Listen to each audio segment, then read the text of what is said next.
The season's best cricketers and officials will be honoured at the CSA Awards. 2022-2023 had plenty of positives for local cricket, including the first ever edition of the SA20. This evening's gala event will be in Midrand, and that's where eNCA's Hloni Mtimkulu joins us live. A very good evening to you, Hloni. First of all, it's a big night for our cricketers. What can we expect this evening? Good evening, Nandi. So you should be seeing visuals of the players that have just arrived for the CSA Awards. Trying to see who you could possibly see. I think there's Rita Hendricks might be in your shot. And I'm seeing a few of the ladies back.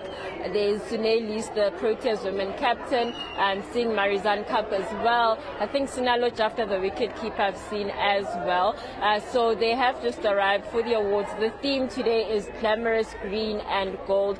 It is the first awards that we are having since the post-lockdown. They said that they are taking place. So there's a lot of excitement to have an in-person awards instead of a virtual event or a scaled-down event. So there's a lot of excitement that we are expected. I'm under strict instructions not to talk to the players, Nandi, so we won't be going to them. But hopefully we will be able to catch one or two of the players after the awards do take place this evening. I am also seeing Dean Elder, I think, is there as well. David Miller's there. We know that David Miller is, of course, nominated. I talked about Sune earlier. She is not nominated, but some of her teammates are nominated for these awards. So a lot of excitement today with the first awards in person since lockdown, Nandi. But I am joined, I'm going to talk to the president of CSA, Mr. Rehan Richards, just to talk to us, sir, about, of course, this excitement that we haven't seen these scenes in a very long time, where we are having everyone gathered here because, of course, of COVID-19. Just first of all, that excitement for the association to be able to have an in-person event as big as this. Yes, it's definitely a big honor for us to host this event again. It's such an important event in our calendar.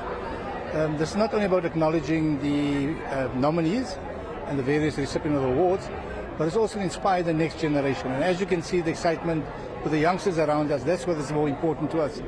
It's the next generation that we have to inspire and create an opportunity for them to succeed as well. Just, Nandi, just so you know, they are actually signing autographs for those youngsters. Just talking about the youngsters, you had the Pathway Awards earlier today, right, before we get to the main ones. Just how important is that to know that now they are also being recognized? Yes, definitely. I think it's as important, if not more important, than this event. Because remember, those are the next generation.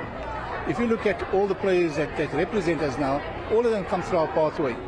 So a strong pathway and a strong development and a system is what we depend on to produce Proteas. So it's very, very important for us.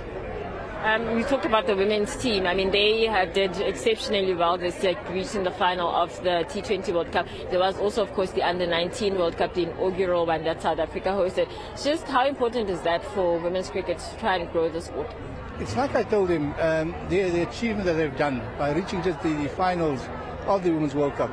I actually spoke to them in a meeting, is that the world they will wake up is indifferent, and they've started to realize that. The emphasis on women's sport is such a big role for us, and I think across all federations. So it's going to be a big and hard push from ourselves.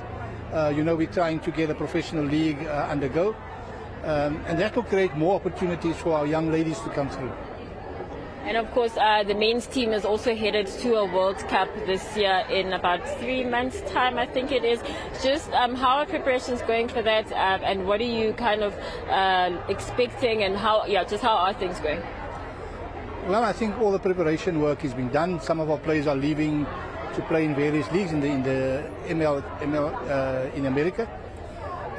But like I think the CEO alluded to it, our expectation, we're not setting any expectations to them. But I know for a fact, all we're expecting is them to deliver on their expectations as a team. And they set very high standards for themselves. And for that, I think is what we will back them 110% in every event they go to. And we're giving a lot of responsibility to the coaches to actually be able to have control over the situation. So our expectation is for them to perform at their best abilities that they set themselves for. Maybe just final question. We did see the team qualify for the World Cup, getting to that 8th position instead of having to go to the qualifiers that we've just seen now. Just how important was it, given the drama we've seen in these qualifiers in Zimbabwe? Yes, it was a big achievement because it just makes it easier. But competing all the time is also an advantage. But it would have been unfamiliar conditions for our players, so it was very good that they qualified automatically.